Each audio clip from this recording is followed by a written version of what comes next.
Good afternoon, Park Middle School students and staff. This is Mr. Jimna. As you know, this is our afternoon mindfulness session.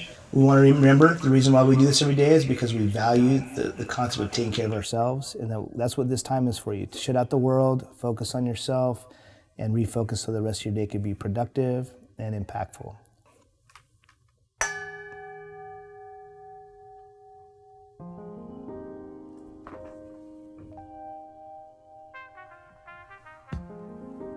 I could reduce suspension rates tomorrow if I wanted to. I just stopped suspending kids. It's not hard to do. But will I retain my staff every year? Will they feel like they're being supported?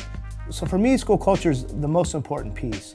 And I always felt like if you can create a culture where kids felt safe, they felt loved, and they felt appreciated, and the staff felt the same exact way, you're gonna get the best from your staff and the best from your students. Our campus culture is so different than what it was last year or before that. It's just really become supportive and mindful.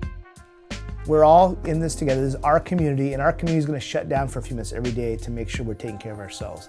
I think that alone sends a message about what's important. Once that message is established, I think we start looking at each other as just human beings instead of this teacher-student relationship. The class, it's more in sync when we're doing mindfulness. It's quiet, it's very peaceful. Nothing's gonna hurt you, and you're free to be yourself in the classroom.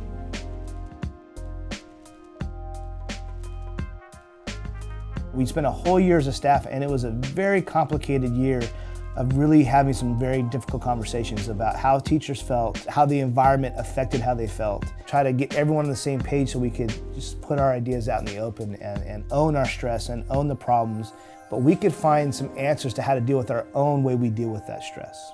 So that's kind of where Niroga came into play, and it's been a perfect match since then. The kids' feedback has been wonderful. They really look forward to it. And when he gets on the loudspeaker, I get excited. It's oh, I get to take a break, okay. It clears my mind and makes it so that I can think about one thing instead of thinking about millions of things at once. As I notice my students have a stressful day, or if they come in after lunch and if there was an incident or something, then I incorporate mindfulness into the classroom as needed. It feels like my happy place, when I'm very quiet, and then I'm in my own zone and I'm always happy. There's a groundedness that I'm seeing in our students that's really beautiful, and I think that's coming from the mindfulness. It's an amazing coping skill. Anytime you can get them to pause and just insert a space between a thought and a feeling and an action, they can make better decisions. For me as a teacher too, it's very important. And when I get upset, I can feel my heart start to beat. Really being aware of the feelings and emotions and the thoughts that go through your head, it really sets the tone for my day.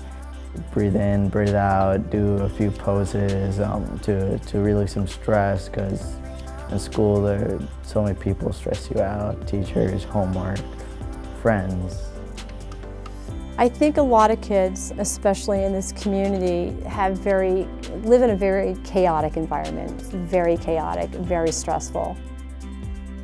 A lot of students that come in here, their behaviors are manifesting from something other than just their dislike for the classroom. There's things they're walking in the classroom with they're not necessarily in control of, nor do they have the skill set yet to cope with that and to keep being a functioning student in the classroom.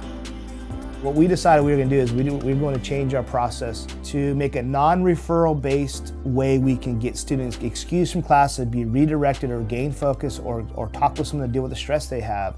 And so it wasn't a consequence-based system to where they could be reintegrated back into school.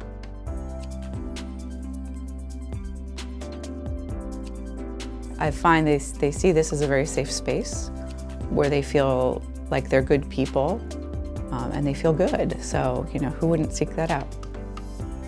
We've now taken the data, monthly data of the use of the wellness room, and we put in daily supports for students that need it. So for instance, a student may go there every day after their lunch period, where we recognize they're having a lot of time transitioning from lunch back to class. Well, why wait till they have to get sent out of class? Why not do something more proactive and service the student before they even go to class? Overall, I've seen more connections with students and staff. I think our students are using their resources with talking to our counselors more frequently, and I've seen less frustration from staff, and that's probably connected to less frustration from students. We're like moving in a positive direction. There's lots of learning going on. A year ago, I think there were a lot of people that thought it wouldn't happen. Like you couldn't get a middle school student to buy into controlling your breathing and your posture, and that's wrong. I do think it's just something special that's happening, but I think it's easily matched at any school. I don't think it's unique to Park Middle School. We've established a system that allows for teachers to have input, that allows for teacher leadership to exist, that allows for student leadership to exist, that is not looking at suspension as the way we're going to change behavior, but looking as how the community will help change behavior.